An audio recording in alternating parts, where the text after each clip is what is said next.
নমস্কাৰ, মোৰ ব্লগলৈ আপোনালোকক সকলোকে স্বাগতম জনাইছোঁ।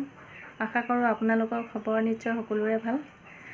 এতিয়া বাজিছে 3:17। মই এতিয়া ইডলি বনাব লৈছোঁ। কুকাৰ পাতি দিছোঁ, গৰম হ'বলৈ দিছোঁ পানী। এইফালে পিঠাগুড়ি মাৰি হৈ গ'ল। এতিয়া ধুনীয়াকৈ এই গিলাচকেইটাত ভাপ পিঠা বনাম। আপোনালোকক দেখুৱাম বাৰু কেনেকৈ বনাওঁ। এয়া এইকেইটাৰ ৰাতি ফুটা কৰি লৈছোঁ গজালে দি পেলাই। ধুনীয়াকৈ এনেকৈ ফুটা কৰি ল'ব। তাৰপিছত ইয়াত অলপ প্ৰথম বনাওঁতে ইয়াত অলপ তেল সানি ল'ব। অকণমান তেতিয়া মানে লাগি নধৰে। প্ৰথমত দিব লাগে, তাৰপিছত আৰু বাৰে বাৰে দিব নালাগে। মই আপোনালোকক এটা দেখুৱাম বাৰু। এয়া চাওক, হাতত ইমানকণ তেল লৈছোঁ। এই তেলকেইটা 4টা কাপ আছে। 4টা কাপতো ধুনীয়াকৈ সানি ল'ম মই। এনেদৰে চাহ খোৱা কাপত দি পেলাই বনাইছোঁ। যাত্ৰা এটা হৈছে, উলিয়াই দিওঁ। এইটো দেখিছেনে আপোনালোকে? তেল দিয়াৰ কাৰণে কিমান ধুনীয়াকৈ ওলাই গৈছে। এইটো চাওক কিমান ধুনীয়া হৈছে। মিঠৈ দি পেলাই বনাইছোঁ। এয়া চাওক ভাপ পিঠা। প্ৰথমটো ভাপ পিঠা কি নিমজ কোমল। এয়া চাওক গৰম মানে ধৰিব পৰা নাই। এয়া চাওক মই দেখুৱাম আপোনালোকক। এয়া চাওক কিমান নিমজ হৈছে, সুন্দৰ হৈছে। এইটো প্ৰথম আপোনালোকক দেখুৱালোঁ। এইটো জানে বহুতে বনাবলৈ, তথাপিও মই কেনেদৰে বনাইছোঁ দেখুৱাই দিছোঁ আপোনালোকক। কেনেকুৱা লাগিছে জনাব।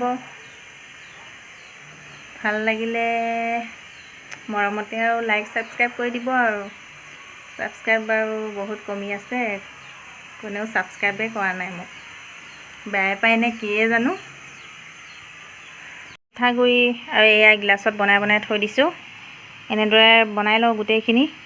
চাওক 6টা হৈছে আৰু মানে কাৰেণ্ট নাই, একদম মোবাইলৰ পোহৰ মাৰি পেলাইহে দেখুৱাইছোঁ আপোনালোকক। এয়া আপোনালোকক একাপ গৰম গৰম লাল চাহৰ সৈতে পৰিৱেশন কৰি দেখুৱালোঁ। কেনেকুৱা লাগিছে জনাব। এয়া চাওক মিঠৈ দি বনাইছোঁ। আপোনালোকে এনেদৰে বনাই খাব। এতিয়া আমি খাম। এয়া দেখিছেনে? আপোনালোকক এনেদৰে দেখুৱালোঁ আৰু লাল চাহৰ একাপৰ লগত। আপোনালোকেও খাই চাব এনেদৰে। মই কিন্তু খাই বহুত ভাল পাওঁ। আপোনালোকেও নিশ্চয় খাই ভাল পায়। বাবে এয়া মাছ ইয়াত পাতি দিছোঁ। জিলমিল শাক, দালি কুকাৰতে চিটি মাৰি দিম আৰু তাৰপিছত বনাই দিম। এতিয়া ৰাতিৰ বাবে বনাই আছোঁ মাছ, জিলমিল শাক, দালি। এবিধেই বনাম আৰু ৰাতি আৰু এবিধেই খাই আৰু ৰাতিটো পাৰ কৰিম আৰু। এয়া ৰাতি সাজৰ বাবে জিলমিল শাক, দালি, মাছ বনাইছোঁ। এনেদৰে খায়নে বাৰু আপোনালোকে? আমি কিন্তু খাওঁ দেই। এয়া কেঁচা মাছ, এয়া শুকান মাছ দুয়োবিধকে দিছোঁ। এনেদৰে খাম আৰু আজি ৰাতিটো। আপোনালোকে খায়নে নাখায় জনাব। যদি নাই খোৱা খাই চাব, খাই বহুত ভাল লাগে। আমি ভাত পানী খাই আজৰি হ'লোঁ আৰু এইখিনিতে আৰু ভিডিঅ'টো সামৰি দিওঁ। কেনেকুৱা লাগিছে জনাব। ভাল লাগিলে লাইক কৰিব, শ্বেয়াৰ কৰিব, ছাবস্ক্ৰাইব কৰিব।